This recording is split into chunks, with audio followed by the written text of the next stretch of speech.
Hey everyone, welcome back to our video series, Subnetting Demystified. We have spent our first couple of presentations laying out the roadmap for where we want to go and to get some foundational knowledge that's going to help us get to our ultimate destination, which is this discussion of subnetting and how to do it. But in this presentation, we're going to continue with some very important foundational knowledge contained in this topic of binary math. And this is one that tends to put folks off a little bit because they think about all the ones and zeros, and it can be kind of abstract, and we're not used to counting by ones and zeros. We count by tens, and it takes a little bit to get your head around, but it's knowledge that you really need, and if you master this, then it's really going to help you as you go forward when we start to examine subnetting at the bit level to find out exactly what's really going on. When learning new material, I think it's always useful to examine the new material in terms of the familiar. So in that sense, even though this topic is all about binary math, I'm going to have us begin by taking us back for a brief review of the decimal number system. What do we know about the decimal number system already? Well, we know that it is also often referred to as the base 10 number system. And then the reason that that is so is that we have digits 0 through 9, so each digit position could occupy 10 different values, starting with the value 0 going all the way up through the value 9. That's a total of 10. I've written up here on the whiteboard a number expressed using the decimal number system, and that number is 3,678. And I've written it fairly nice and large so that you can see it as I make some additional notes around it. And you'll recall from your grade school study of arithmetic that these positions have different weights or values. So starting over on the right and working back toward the left, we learned that this first position here is our ones position, and our next position going over to the left is our tens position, and our next position going over to the left from there is the 100s position, and the last position that we'll need for this particular number is the fourth position to the left, and we know that that is the 1000s position. Now across the top here you can see that I've written the powers of 10. If we take our first position and we indicate that as 10 to the first power, we've got a maximum of 10 different values from 0 to 9 that we can represent using this portion of the number. Now if we go 1 to the left, we see that we have 10 to the second power for this particular position. 10 to the second power is 100. So now that we are now examining two of the four positions here, we could see that in these two positions we could represent 100 or 10 to the second power different values, beginning with 0 going all the way up to 99. And then if we look one more position to the left, you can see that we're looking at 10 to the third power. So using these three positions that we have here now, we could represent 1,000 different values, starting with the value of 0, going all the way up to the value of 999. And then the same thing if we go over to the next position, 10 to the fourth, we could represent 10,000 different values here with the four positions that we have from 0 all the way up to 9,999. So if we look at each one of these positions or any single one of these positions and then look at the position to the left, we can see that the relationship between this position, for example, our tens position, and this position, which is the 100s position, is that they are related by a multiple of 10. That is to say, the magnitude of this position is 10 times the weight of the position to its right. So if we're looking at the tens position here, the magnitude or the weight of this position is 10 times what that one is. If we look here at the 100s position, the weight of this position is 10 times what this one over here is, which is the tens position. And if we look at the thousands position over here all the way to the left, we can see that its weight or its magnitude is 10 times that of the 100s position. So let's take this number apart and put it back together again. If we look over here at the most significant digit of this number, we have 3 in the 1000s position, which that gives us, of course, 3,000. And then if we look at the next digit over, which is the 100s position, we can see that we've got 6 of those.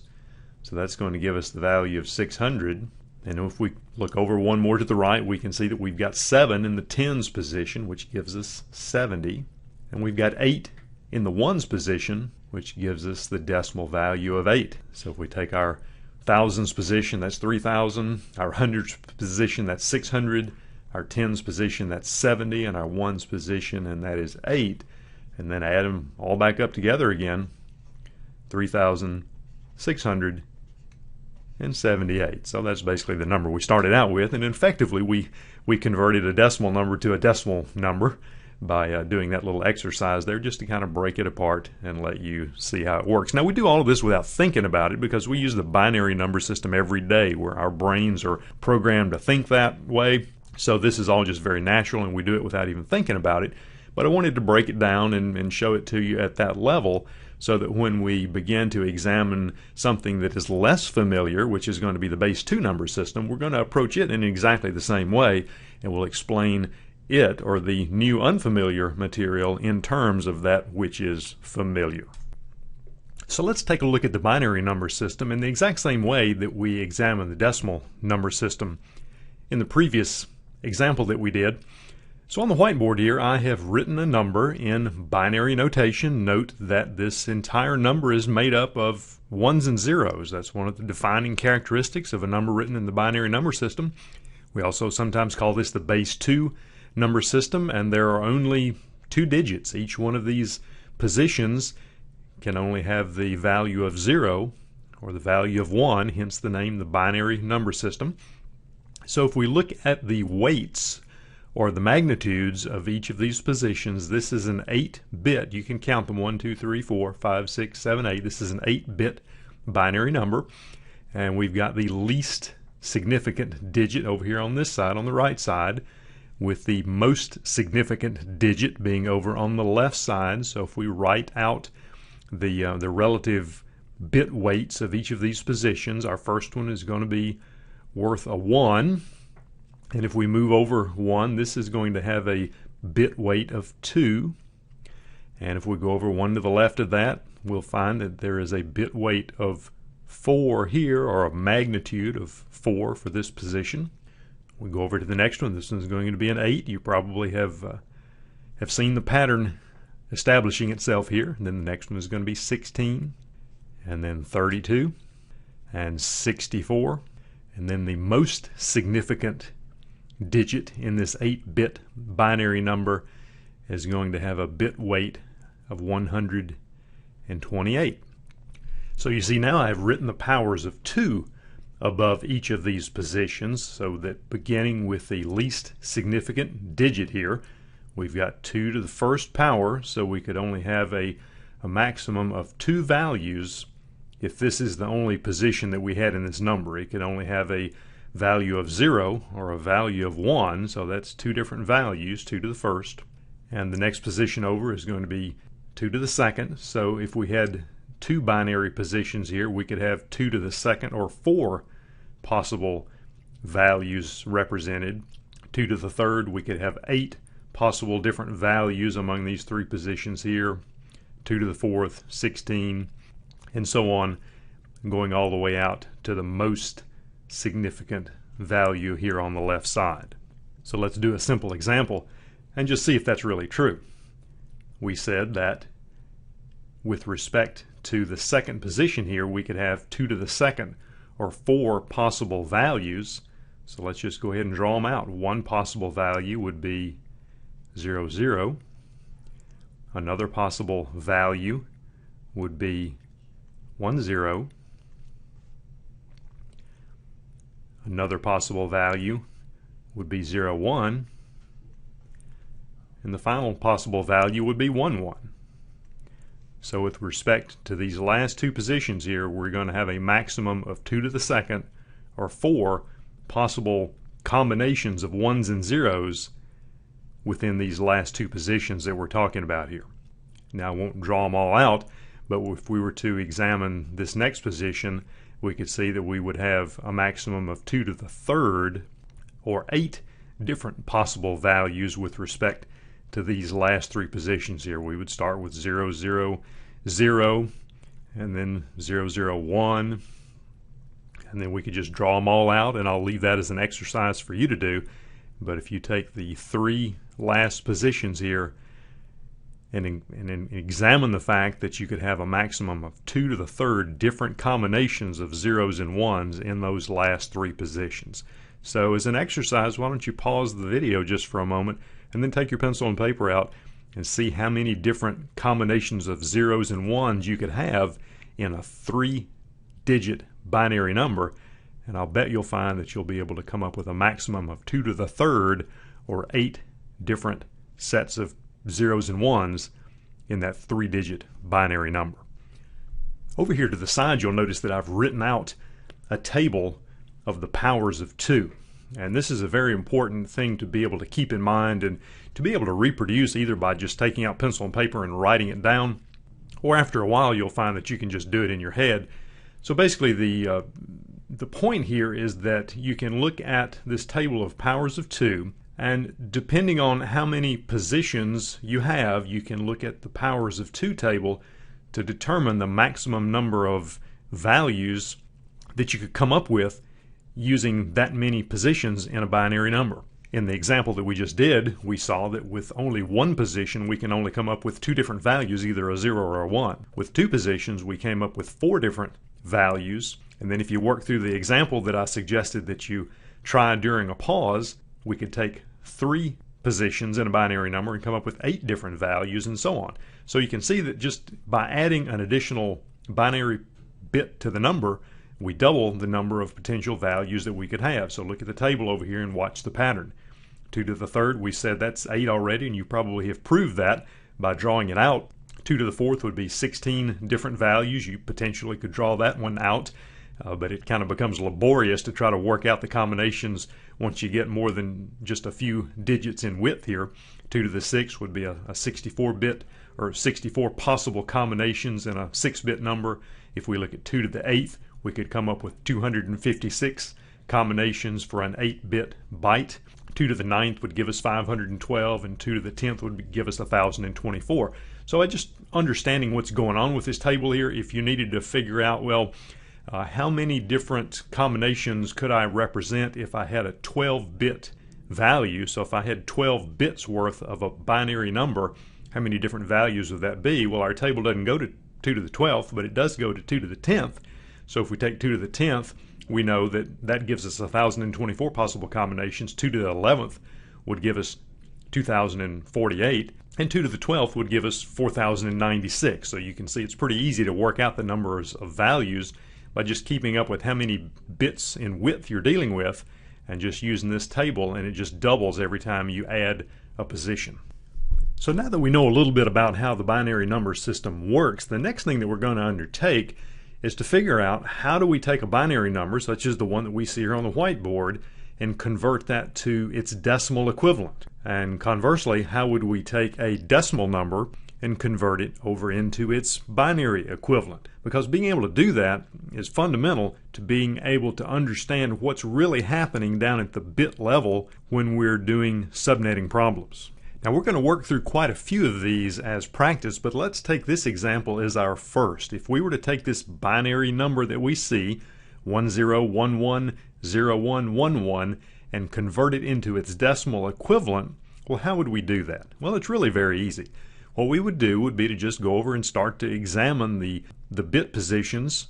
I like to start over on the left side with the most significant position, and we can see that in the 128th position we've got a 1. So that means that we're going to have 128. So let's write that down. Now if we go over to the next position, this is the 64th position, we see that we have none of those. That's a 0, so we do nothing. So let's go over a little bit further and we'll find that in the 32's position we've got a 1. So we'll add that to our total. We're just accumulating the total as we go along. We're just going across here and we're looking at these bits and we're examining each one to see if it's set to a 1 or a 0. And if it's set to a 1, then we need to count that many. So if this first one is set to 1, we need to add a decimal 128, because that's the decimal equivalent of this most significant position of this 8-bit binary number. So we did our 32 already. So we look at the 16's position, and we've got one of those, so we'll add 16 to that. And let's take our subtotal so far. Let's see what we've got. We take 128 and we add 32 to that. What do we get? 160, and we add 16 to that. So far we're up to 176. Well, we're not quite done yet, because if we look over into the 0 or into the 8's position, we can see we have a 0 there, so we don't need to count any of those. But we do have a 1 in the 4's position, so we need to add 4 to our running total here, so that brings us up to 180. And if we look over in the 2's position, we can see that we've got a 1 there, so we need to add 2 to our running total, which that brings us up to 182. And then in the very last, least most significant position, we can see that we've got a 1 there, so we need to add a 1 to our subtotal to get our grand total, which is 183. So we took 128, and then we took 32, we took 16, we took 4, 2, and 1, and if we add all of those up together, we get the decimal equivalent of this 8-bit binary number is 183. Some of you may be viewing this video with an eye towards taking a certification exam where you'll need to be able to work through binary math and subnetting problems. And if that's the case, then you can't, unfortunately, you can't take any tools or assistance of any kind into the exam. All you can take is your brain and a pencil and paper, or more likely a small whiteboard and a dry erase marker. But when you're studying and learning, you can use whatever you want. So I'm going to suggest that we bring over a calculator and just see if we can check our work here. Now I'm using Windows 7, and it comes with a very nice calculator that has a number of different modes, and most other operating systems are going to have something similar. So notice that I'm in programmer mode here, and this gives me a very easy and convenient way to check my work as I'm converting from decimal to binary and back again. So let's go ahead and go into binary mode here. I'm going to select the radio button to put the calculator into binary mode, and I'm going to enter the binary number that we have, which is 1011011. Now with just one mouse click, I can go down and change it over into decimal mode, and we can verify that we did come up with the right answer of 183 being the decimal equivalent of this binary number right here. Okay, let's do a little bit of practice in this process of converting binary numbers into their decimal equivalent. I've listed out 10 examples here, and I'm going to do the first couple, and then I'll encourage you to hit pause and work through the remainder on your own, and then we'll come back after that and check our work and make sure that we all got to the same place. Remember the process. All we have to do when we're converting from a binary number to the decimal equivalent is just draw it out here and then just go across, and the key is just to remember which bit weight goes with which position. So if we look at this first number here, we've got 128, we've got a 1 under that, so we've got 128. We need to put that in our subtotal, and we don't have any 64s. There's a 0 there. We do have a 1 in the 32 position, so we would take 128 and 32. We need to add those together. What do we get? 160. We've got 1 in the 16's position, so that brings the total to 176. And then finally we have a 1 in the 1's position, which brings our grand total to 177. So let's write our answer down. We've determined that this one's going to add up to 177. And just for good measure, why don't we check our work with our trusty calculator here. We're going to go ahead and make sure that we're in binary mode, and we'll enter the binary number that we're dealing with here, which is 10110001, and then we'll go into decimal mode and let it do the conversion for us, and we can see that we have the right number. So I'm going to encourage you at this point to go ahead and hit that pause button, and I'm going to let you work through the remainder of these examples. Take out your pencil and paper and just write them out, add them up, and then we'll come back after the pause and check our work and make sure we all got to the same spot. Well, okay, welcome back, and I hope you were able to work through all of these examples. Let's check our work here just a little bit, reviewing the first one. I think we did that one already, but let's just double check. We've got in this one, we've got the first bit is set to 1, so we've got 128. We're going to add 32 to that. That gives us 160. We've got a 1 in the 16's position. That brings us to 176.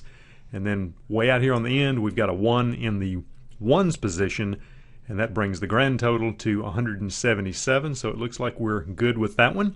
If we come down to the next one, we can see that we've gotten zeros for the 128's and the 64's position. We do have a 1 in the 32's position and the 16's position. So we've got 32 and 16. That should be about 48, and 8 is 56, and 4 is 60, and 1 is 1. So that one is correct. Remember also that using a calculator is a handy tool to be able to quickly check your work when you're doing these kinds of conversions. I'm using Windows 7, and the Windows 7 calculator has got a number of different modes. The programmer mode has an ability to accept input in either binary or decimal, as well as hex and octal. We don't really need that for what we're doing here, but it's nice to know that it is available. So if we go into binary mode and we enter this number right here that we have, which is going to be 101011100, and then we can go back into decimal mode and we can check our work there and see that that one checks out. 172 is the right answer, so we'll put a check mark beside that. And for the next one, we have 11000010, and let's convert that one into decimal. We've got 194. It looks like that one is correct as well. So let's go back down into binary mode, clear the results, and take care of the next one. And watch this next one as I enter. Just as with the decimal numbering system, leading zeros are insignificant. I'm going to go ahead and tap the 0 on the keyboard, but you'll see that no input is accepted. So we have 00111000, and let's go into decimal mode there. Even though the leading zeros are not showing up in the display, it wouldn't matter if they were. And we can see that the result for that one is 56, which is what we came up with. So all of our answers have checked out correctly so far. Let's go ahead and knock out these last few. Down here for this next one, we have 100111101. And that one is 157, so it looks like we're good with that one. And for the next one, we have 100110001, and the decimal equivalent of that is 153. So far, so good. And for the next one, 01010111, and the decimal equivalent there is 87. Moving on down, we have 00111101. And the decimal equivalent of that one will be 61. And for our last example, we have binary 11010010, and the decimal equivalent of that is 210. So with all of our answers checked out correctly, we will determine this mission has been successful. And now we're going to flip it around the other way and see how to take a decimal number and convert it into its binary equivalent. I've written on the whiteboard a series of 10 numbers in decimal notation. First one is 191, then we've got 66, and going right down the line. And I've written out across the top of my page here the bit weights for each of the 8 positions for the binary number that we're going to convert into. So if we wanted to convert 191 decimal into its binary equivalent, how do we do it? Well, we do it just kind of the opposite of what we did before. We first start, and I like to start with the most significant bit, and we look and see that it's 128. So if we put a 1 right here, then we've got our subtotal is 128. So what do we need to add to that to come up with 191? Well, one thing you'll find is after you've done enough of these, you'll start to begin to know what any pair of these added together winds up to be. So, for example, I've done enough of these to know that if I take 128 and 64 and add them together, I'm going to get 192. Well, that's too many. So I know that I'm going to have a 0 in that position. Now, here's a shortcut. If you know that 128 and 64 is 192, but what you're really after is 191, what does that say about the rest of these positions? That means that they're all going to have to be set to 1. So there's the quick way to convert from 191 decimal to 128 binary, and we can check our work with the calculator. I've already got 191 in the calculator in decimal mode, and if I flip it over to binary, if I did that right, we should wind up with the same thing, which we do. We have 1 in the 128's position. The 64's position is 0 because 128 and 64 would be 192, and that's too many. So if we take 128 and 32 and 16 and 8 and 4 and 2 and 1 and add them all together, then we'll get 191. So that's the first one. So let's do the next one. We've got 66 decimal. Let's convert that into binary. Well, right away we can look at the 128's position, and we know that that one will be 0 because the moment we set this bit position, this is the most significant bit in this 8-bit binary number, the moment that we set that to 1, then we've got 128, and that's too much. So what's next? We have 64. Well, if we set that one to 1, then we have 64 as our subtotal, and all we're lacking is 2. So we know we'll need to set that one to 1, and then everything else will be 0. And we've got that one done. That was easy. How about the next one? 12. Well, that one's going to be easy also, because that's going to be an 8 and a 4, and everything else will be 0. So let's go ahead and hit pause, and during the pause I'm going to let you go ahead and take these remaining 7 examples that are written out in decimal and have you convert them and complete the rest of this table, and then we'll come back and check our work. Okay, welcome back, and now let's check our work. I think we did the first one already.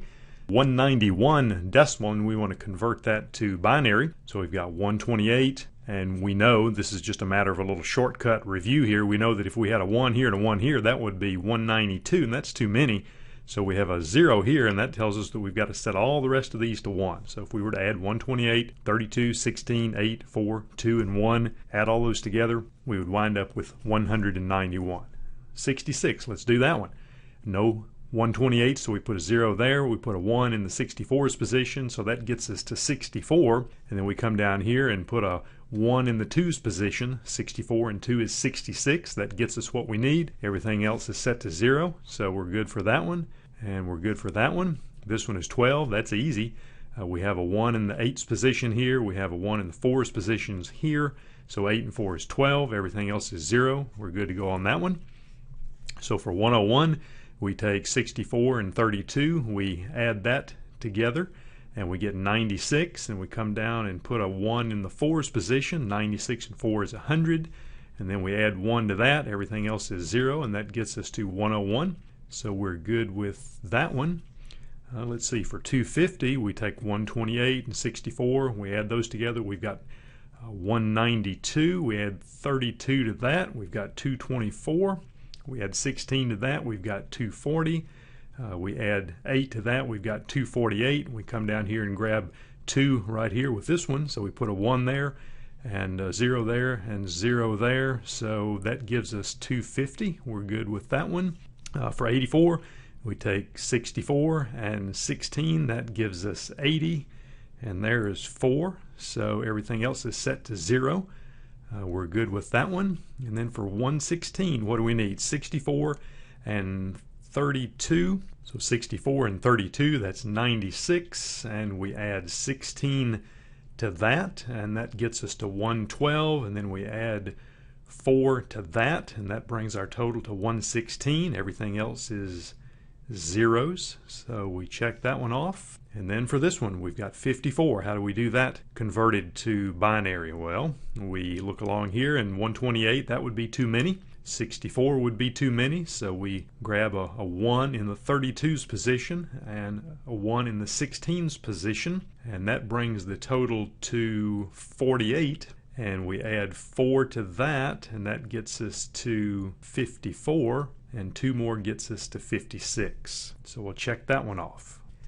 And let's check off these last 2. We've got 48 decimal in binary, 32 right here, and 16 right here. If we put 1s in those positions, if we sum 32 and 16, that gets us to 48, and we're done. Everything else is zeros. So we'll check that one off. And then for 129, we need a 1 in this most significant position. That gets the subtotal to 128. And then all we need is to go to the very other end of the byte and set that position to 1. So 128 plus 1, that gets us 129, and we've got that one done. So there we have it. In this presentation, you've seen everything you need in order to be able to convert any binary number, well, any 8-bit binary number to its decimal equivalent, and any decimal number to its binary equivalent. We've only concerned ourselves with numbers that are 8 binary positions or less, because when we're working through subnetting problems, mostly that's all we have to work with. That's all we have to concern ourselves with, is to be able to convert an 8-bit binary value into decimal, which is going to have a maximum of 256 positions, going from 0 all the way up to 255. Now there may be some cases where you'll need to be able to work with larger